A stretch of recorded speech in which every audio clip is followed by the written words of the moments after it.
Tanысып қойыңыздар, бұл Боб. Ол жыландардан өлердей қорқады. Бірақ ол бүгін қорқынышына көзбе-көз қарауды шешті.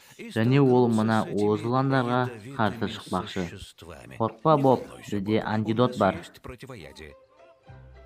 Қанекей, гадюгадан бастайық. Әдетте олар адамға бірінші шабуыл жасамайды, егер де оны мазаламасаң. Ол көп жыландар сияқты көзі көрмейді және иіс сезбейді. Және де 2 метрден артық көрмейді. Есесіне кез келген дірілді сезеді және солай шабуылдайды. Қорықпа, Боб, гадюганың уы қатты қауіпті емес. Сұмдық жағдайда жүрек айнып бас айналады. Адамға бұдан қауіпсі кобра. Ашылған қанатына қарап, оның ашуланғаны көрінеді. Боб жылан дуалаушысы болғанда кобраны түстігімен гипноздаушы еді. Бірақ Бобтың аянышты ісі жыланды одан сайын жындандырады. Бір тістегенде шамамен 7 мл у шашады.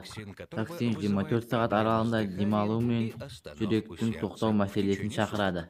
Бобқа жарадан уды сорып алуға болады. Бірақ маңыздысы ауыз қуыс ішінде жаралар болмауы тиіс. Әйтпесе у оларға кіреді және Боб өзінің өлімін жақындатады. Боб жарасын өртейтін сияқты. Өкінішке орай бұл пайдасыз. Күйік уды тоқтата алмайды емес пе? Сондықтан Боб өзіне үлкен ауру келтіргенін білдіреді. Сол кезде Бобтың ащы дауысы тайпаның назарын аудартты. Әлемдегі улы жыландардың бірі. Ол адамдарға бірінші болып шабуыл жасайды. Өйткені тайпан әлемдегі ең агрессивті жылан болып табылады. Бір тістеу тыныс алу жүйесінің сал ауруларын шақырады және қанның араласуын бұзады. Тайпанның уынан бар жоғы 12 сағатта өлуге болады. Бірақ Бобтағы уды есептегенде 1 минутқа жетеді.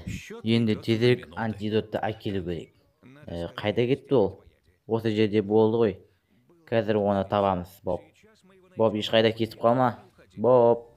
Осы видеоны серпиктофобиясы бар достарына көрсет және каналға тіркел. Бобпен жаңа экспериментті өткізу үшін. Боб, антидот дайын.